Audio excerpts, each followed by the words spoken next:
বাংলায় একটা বাক্য আছে, সঙ্গদোষের সর্বনাশ।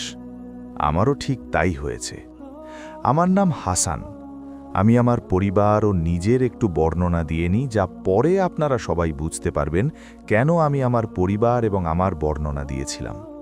আমি খুব সাধারণ ঘরের একটি ছেলে। আমার বাবা একজন কাঠ মিস্ত্রি।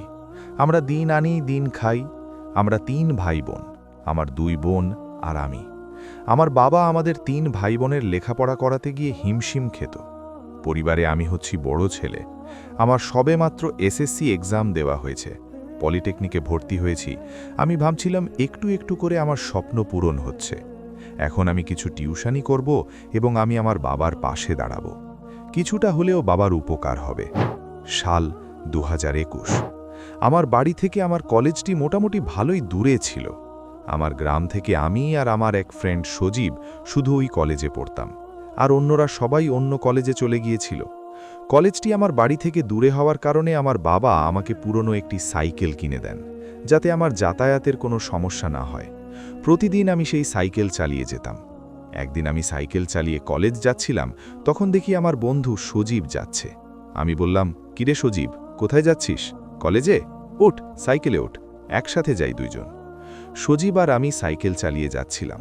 তখন সজীব বলল, হাসান, তুই আর আমি তো একই ক্লাসে পড়ি, একই সাবজেক্ট নিয়ে পড়ছি, আর আমরা একই গ্রামে থাকি। তাহলে একটা কাজ করলে হয় না? আমি বললাম, কি কাজ? সজীব বলল, কাল থেকে তুই আর আমি একসঙ্গে সাইকেলে করে কলেজে যাব।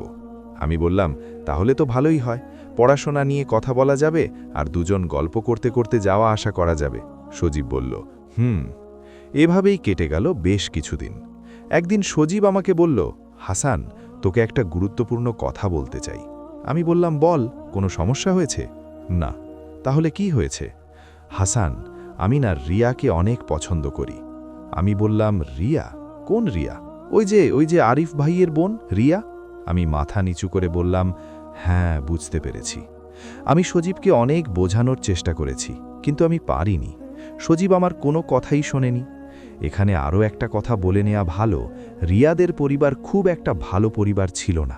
রিয়াদের পরিবারকে আমার থেকে ভালো আর কে জানবে, কারণ রিয়া ছিল আমার খুব নিকট আত্মীয়। না, এটা নয়, থাক। আমি সজীবকে এইটাও বললাম, দেখ সজীব, রিয়ার তো বয়ফ্রেন্ড আছে, আর এটা তুইও জানিস। সজীব আমার কোনো কথার দাম দিল না। যাই হোক, অনেক বোঝানোর পরেও সজীবে বুঝল না। তখন আমি বললাম, তোর মন যা চায় তাই কর। এইভাবেই কেটে গেল প্রায় 1 মাস। ঘটনার মূল শুরু এখান থেকেই। সাল 2022-এর শুরুর দিক, কনকনে শীত। সেদিন ক্লাস ও কোচিং শেষ করে আমি আর সজীব বাড়ির দিকে ফিরছি।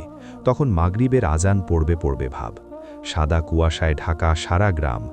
রাস্তায় আমি আর সজীব ছাড়া কাউকেই দেখতে পাইনি। আমরা আমাদের বাড়ির খুব কাছাকাছি চলে এসেছিলাম। তখনই সজীব আমাকে বলল, হাসান, সাইকেল থামা। আমি সাইকেল থেকে নেমে বললাম, কি হয়েছে? আরেকটি কথা, আমরা যে জায়গায় দাঁড়িয়েছিলাম সেই জায়গার একটু বর্ণনা দিই। এই জায়গার নাম 3 রাস্তার মোড়। 3টি রাস্তা 3 দিক থেকে চলে এসে এই জায়গায় মিশে গিয়েছে। একটা গেছে আমাদের গ্রামের দিকে, আর একটা গেছে আমাদের শহরের দিকে, আর একটা গিয়েছে চাষের জমি এবং অনেক দূরে আর একটি গ্রামের দিকে। গ্রামের নাম বিলপাড়া গ্রাম। যাই হোক, সজীব আমাকে বলল, সাইকেল যতই চাষের জমির দিকে যাচ্ছে ততই মনে হচ্ছে আমরা অন্য কোনো একটা জগতে প্রবেশ করছি। চারপাশে শিয়ালের ডাক, ঝিঝি পোকার ডাক। যাই হোক, সজীব আমাকে বলল, সাইকেলটা তুই আমাকে দে, তুই পেছনে বস। আমি কিছু না বলে পেছনে বসলাম।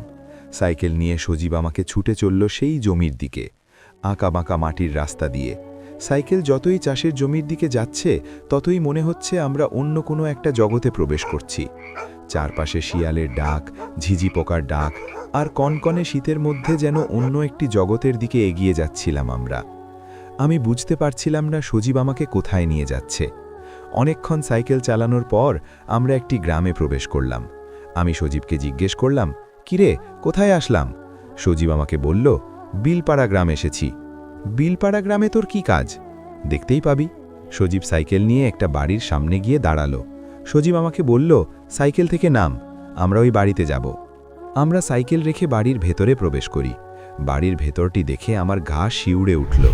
একে তো কুয়াশায় ঢাকা পুরো গ্রাম, তার মধ্যে কনকনে শীত, আর তার মাঝখান দিয়ে এক টুকরো চাঁদের আলো এসে পড়েছে জমিতে, যা এক ধরনের ভয়ঙ্কর পরিবেশ তৈরি করেছে। বাড়ির ভেতরটি ছিল এই রকম যে বাড়ির উঠোনে বিশাল একটা তেঁতুল গাছ আর 3টি ছোট বড় ঘর। চাঁদের আলো আর মোবাইলের আলোতে আমি যা দেখতে পাই তা হলো তেঁতুল গাছটি দেখে আমি কিছুটা ভয় পেয়ে যাই, কারণ এই গাছটি আর 4টি গাছের মতো স্বাভাবিক নয়। তেঁতুল গাছটির গোড়ায় অনেক রকমের খাবার, গাছটিকে সাদা, কালো, লাল ইত্যাদি সুতো দিয়ে পেঁচিয়ে রাখা হয়েছে। অবাক করা বিষয় হলো গাছটি দেখে আমার মনে হলো গাছটিকে প্রতিদিন পুজো করা হয়। যাই হোক, আমি আর সজীব বাড়ির ভেতরে প্রবেশ করে দেখি একটি ঘরে আলো জ্বলছে। আমি আর সজীব সেই ঘরের সামনে যাই এবং তখনই সজীব বলে ওঠে, কাদের কাকা আছেন ঘরে? তখনই একজন বৃদ্ধ মহিলা এসে বলে, কে তোমরা, কেন এসেছ? আমার বন্ধু সজীব বলল, কাকি, কাকাকে গিয়ে বলেন সজীব নামে একজন এসেছে, আমি কাকার সাথে মোবাইলে কথা বলে এসেছি। তখন বৃদ্ধ মহিলাটি বলল, তোমরা একটু অপেক্ষা করো। 2 মিনিট পর বৃদ্ধ মহিলাটি 2 গ্লাস পানি নিয়ে আসলো আমাদের কাছে আর বলল, নাও এই 2 গ্লাস পানি খেয়ে নাও। আর একটা কথা, পানি খাবার সময় বিসমিল্লা বলা লাগবে না, আর বাঁ হাতে নিয়ে খেও। এই কথাটি শুনে আমার কিছুটা রাগ হলো। আমি পুরোপুরি ইমানদার নই, তাই বলে কিছু খাবার আগে বিসমিল্লা বলবো না আর বাঁ হাত দিয়ে খাবো, এটা হয় নাকি? আমি সেই বৃদ্ধ মহিলার কথা না শুনে নিচে বসে বিসমিল্লা বলে ডান হাত দিয়ে পানিটি পান করি। আমার বন্ধু সজীব কিন্তু তা করেনি। আমি আমার গ্লাসটি যখন বৃদ্ধ মহিলাকে দিচ্ছিলাম, দেখি সেই মহিলাটি আমার দিকে তার চোখ বড় বড় করে তাকিয়ে আছে। বৃদ্ধ মহিলাটি আমাদের দুজনের দিকে লক্ষ্য করে বলল, তোমরা বাইরে দাঁড়াও, আমি আসছি। এবার তিনি একটি বালতিতে করে পানি নিয়ে এসে আমাদের দুজনকে বললেন, এই পানি দিয়ে পা ধুয়ে বাঁ পা দিয়ে ঘরে প্রবেশ করো। এবারও আমি তার কথার কোনো দাম না দিয়ে পা ধুয়ে ডান পা দিয়ে ঘরে প্রবেশ করি। আমি কিছুটা অবাক হয়ে যাই, কারণ ঘরটিতে তেমন কোনো আসবাবপত্র ছিল না, শুধু একটি খাট ছাড়া। আর একটা অবাক করা বিষয় হলো পুরো ঘরটি লাল কাপড় দিয়ে মোড়ানো।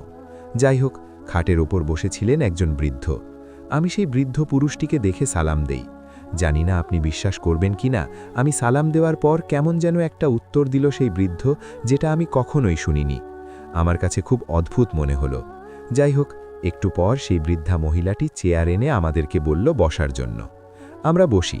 তখন সেই বৃদ্ধ পুরুষটি সজীবকে বলল, যা বলেছিলাম তা এনেছিস? সজীব তার পকেট থেকে একটি চিরকুট বের করে দিল বৃদ্ধকে। বৃদ্ধ কিছুক্ষণ সেই চিরকুটটি দেখল, তারপর বৃদ্ধটি বিছানা থেকে নেমে ঘরের এক কোণায় লাল কাপড় মোড়ানো একটা মাটির কলস থেকে 1 বোতল পানি নিয়ে আসলো, আর চিরকুটটি দেখে কি যেন বিড়বিড় করে পানিতে ফুঁ দিতে লাগলেন। কিছুক্ষণ পর বৃদ্ধটি সজীবকে লক্ষ্য করে বলল, আমার হাদিয়া এনেছিস? সজীব বলল, হ্যাঁ এনেছি। সজীব 1000 টাকার একটা নোট বাড়িয়ে দিল সেই বৃদ্ধের দিকে। বৃদ্ধটি টাকাটি নিয়ে সেই পানের বোতলটি সজীবকে দিল। সজীব পানের বোতলটি পেয়ে খুব খুশি, যেন সে আনন্দে আত্মহারা। পরবর্তী পাঠ দেখতে সাবস্ক্রাইব করে নোটিফিকেশন বেল অন করুন।